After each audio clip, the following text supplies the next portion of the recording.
ಪ್ರೀತಿಯ ಕೇಳುಗರಿಗೆ ನಮ್ಮ ಚಾನಲ್ಗೆ ಸ್ವಾಗತ. ನೀವು ನಮ್ಮ ಚಾನಲ್ಗೆ ಹೊಸಬರಾಗಿದ್ದರೆ ದಯವಿಟ್ಟು ಸಬ್ಸ್ಕ್ರೈಬ್ ಮಾಡಿಕೊಳ್ಳಿ. ಬಸ್ ನಿಲ್ದಾಣದ ಎದುರಿನ ಚಿಕ್ಕ ಟೀ ಅಂಗಡಿಯಲ್ಲಿ 58 ವರ್ಷದ ರಂಗಪ್ಪ ಟೀ ಕುಡಿಯುತ್ತಾ ನಿಂತಿದ್ದ. ಅಷ್ಟರಲ್ಲಿ ಅವನ ಫೋನ್ ರಿಂಗ್ ಆಯಿತು. ಹಲೋ ಅಪ್ಪ. ಅದು ಅವನ ಮಗಳು ಕಾವ್ಯಾಳ ಧ್ವನಿ. ಅಪ್ಪ, ಇವತ್ತು ಕಾಲೇಜಿನ ಕೊನೆಯ ಸೆಮಿಸ್ಟರ್ ಫೀಸ್ ಕಟ್ಟಬೇಕು. ಮಧ್ಯಾಹ್ನದೊಳಗೆ ಕಟ್ಟದಿದ್ದರೆ ಪರೀಕ್ಷೆಗೆ ಕೂರಿಸುವುದಿಲ್ಲ ಅಂತ ಹೇಳಿದ್ದಾರೆ. ರಂಗಪ್ಪ ಒಂದು ಕ್ಷಣ ಮೌನವಾಗಿದ್ದ. ಎಷ್ಟು ಬೇಕಮ್ಮ? 25,000 ಅಪ್ಪ. ರಂಗಪ್ಪನ ಕೈಯಲ್ಲಿದ್ದ ಟೀ ಗ್ಲಾಸ್ ನಡುಗಿತು. ಸರಿ, ಏನಾದರೂ ಮಾಡ್ತೀನಿ.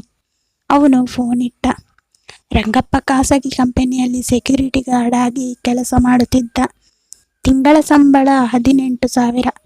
ಹೆಂಡತಿ 2 ವರ್ಷಗಳ ಹಿಂದೆ ಅನಾರೋಗ್ಯದಿಂದ ಸತ್ತಿದ್ದಳು. ಮಗಳ ಓದನ್ನೇ ತನ್ನ ಬದುಕಿನ ಗುರಿ ಮಾಡಿಕೊಂಡಿದ್ದ. ಆ ದಿನ ಕಂಪನಿಯ ಮಾಲೀಕರು ಎಲ್ಲ ಸಿಬ್ಬಂದಿಯನ್ನು ಕರೆದರು. ಕಂಪನಿ ನಷ್ಟದಲ್ಲಿದೆ. ಇವತ್ತೇ ಹಲವರ ಕೆಲಸ ನಿಲ್ಲಿಸಬೇಕಾಗಿದೆ. ಹೆಸರುಗಳನ್ನು ಓದಲು ಶುರು ಮಾಡಿದರು. ರಂಗಪ್ಪ. ಅವನ ಹೃದಯ ಬಡಿತ ಜೋರಾಯಿತು.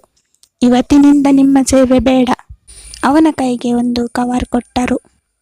ಇದು ನಿಮ್ಮ ಕೊನೆಯ ಸಂಬಳ. ರಂಗಪ್ಪ ಹೊರಗೆ ಬಂದ. ಕಣ್ಣಲ್ಲಿ ನೀರು. ಈಗ ಮಗಳಿಗೆ ಏನು ಹೇಳಲಿ? ಅವನು ರಸ್ತೆ ಬದಿಯಲ್ಲಿ ಕುಳಿತ. ಅಷ್ಟರಲ್ಲಿ ಎದುರು ಒಂದು ಪರ್ಸ್ ಬಿದ್ದಿರುವುದು ಕಾಣಿಸಿತು. ತೆರೆದು ನೋಡಿದ. ಒಳಗೆ 2 ಲಕ್ಷಕ್ಕೂ ಹೆಚ್ಚು ಹಣ, ಕೆಲವು ಕಾರ್ಡುಗಳು, ಒಂದು ವಿಳಾಸ. ಒಂದು ಕ್ಷಣ ಮನಸ್ಸು ಹೇಳಿತು, ಇದನ್ನ ತೆಗೆದುಕೊಂಡರೆ ಮಗಳ ಓದು ಉಳಿಯುತ್ತೆ. ಆದರೆ ಮುಂದಿನ ಕ್ಷಣ ಹೆಂಡತಿಯ ಮಾತು ನೆನಪಾಯಿತು. ಬಡತನದಲ್ಲಿ ಬದುಕಬಹುದು, ಆದರೆ ಪ್ರಾಮಾಣಿಕತೆ ಕಳೆದುಕೊಳ್ಳಬೇಡ. ರಂಗಪ್ಪ ಆ ವಿಳಾಸ ಹುಡುಕಿಕೊಂಡು ಹೋದ. ಒಂದು ದೊಡ್ಡ ಮನೆ. ಬೆಲ್ಲೊತ್ತಿದ. ಬಾಗಿಲು ತೆರೆದವರು ಸುಮಾರು 60 ವಯಸ್ಸಿನ ವ್ಯಕ್ತಿ. ಏನು ಬೇಕು? ಸರ್, ನಿಮ್ಮ ಪರ್ಸ್ ಸಿಕ್ಕಿತ್ತು. ಅವರು ಪರ್ಸ್ ತೆರೆದು ನೋಡಿದರು. 1 ರೂಪಾಯಿಯೂ ಕಡಿಮೆ ಇರಲಿಲ್ಲ. ಅವರ ಕಣ್ಣಲ್ಲಿ ಆಶ್ಚರ್ಯ. ನಿಮಗೆ ಹಣದ ಅವಶ್ಯಕತೆ ಇರಲಿಲ್ಲವೇ? ರಂಗಪ್ಪ ಸಣ್ಣ ನಗು ಬೀರಿದ. ಅವಶ್ಯಕತೆ ತುಂಬ ಇದೆ ಸರ್, ಆದರೆ ಇದು ನನ್ನ ಹಣ ಅಲ್ಲ.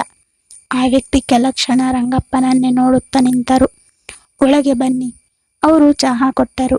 ಮಾತನಾಡುತ್ತಾ ರಂಗಪ್ಪನ ಜೀವನದ ಬಗ್ಗೆ ಎಲ್ಲ ತಿಳಿದುಕೊಂಡರು. ಇವತ್ತೇ ಕೆಲಸವೂ ಹೋಗಿದೆ.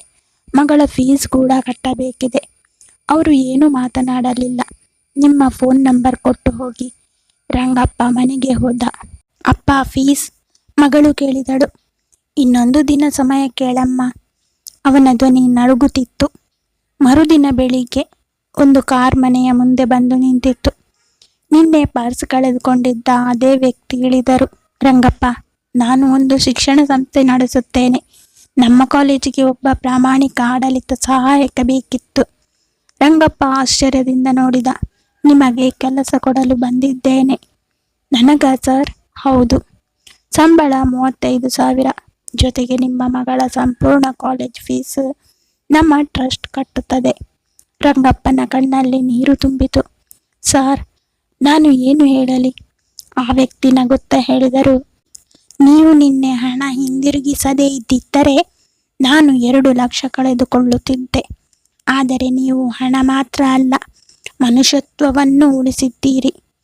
ಆ ದಿನ ಕಾವ್ಯ ಕಾಲೇಜಿಗೆ ಹೋಗುವಾಗ ತಂದೆಯ ಕೈ ಹಿಡಿದು ಹೇಳಿದಳು, ಅಪ್ಪ, ನೀವು ನನಗೆ ಓದು ಮಾತ್ರ ಕಲಿಸಿಲ್ಲ, ಬದುಕನ್ನು ಹೇಗೆ ಬದುಕಬೇಕು ಅನ್ನೋದನ್ನು ಕಲಿಸಿದ್ದೀರಿ. ರಂಗಪ್ಪ ಆಕಾಶದ ಕಡೆ ನೋಡಿದ. ಅವನಿಗೆ ತನ್ನ ಹೆಂಡತಿಯ ಮಾತು ಮತ್ತೆ ನೆನಪಾಯಿತು. ಪ್ರಾಮಾಣಿಕತೆ ಕೆಲವೊಮ್ಮೆ ತಡವಾಗಿ ಫಲ ಕೊಡಬಹುದು, ಆದರೆ ಕೊಡುವ ಫಲ ಜೀವನವನ್ನೇ ಬದಲಾಯಿಸುತ್ತದೆ. ಈ ಕತೆ ಇಷ್ಟ ಆಗಿದ್ದರೆ ಲೈಕ್ ಮಾಡಿ, ಶೇರ್ ಮಾಡಿ. ಸಬ್ಸ್ಕ್ರೈಬ್ ಮಾಡಿದವರು ದಯವಿಟ್ಟು ಸಬ್ಸ್ಕ್ರೈಬ್ ಮಾಡಿಕೊಳ್ಳಿ. ಧನ್ಯವಾದ.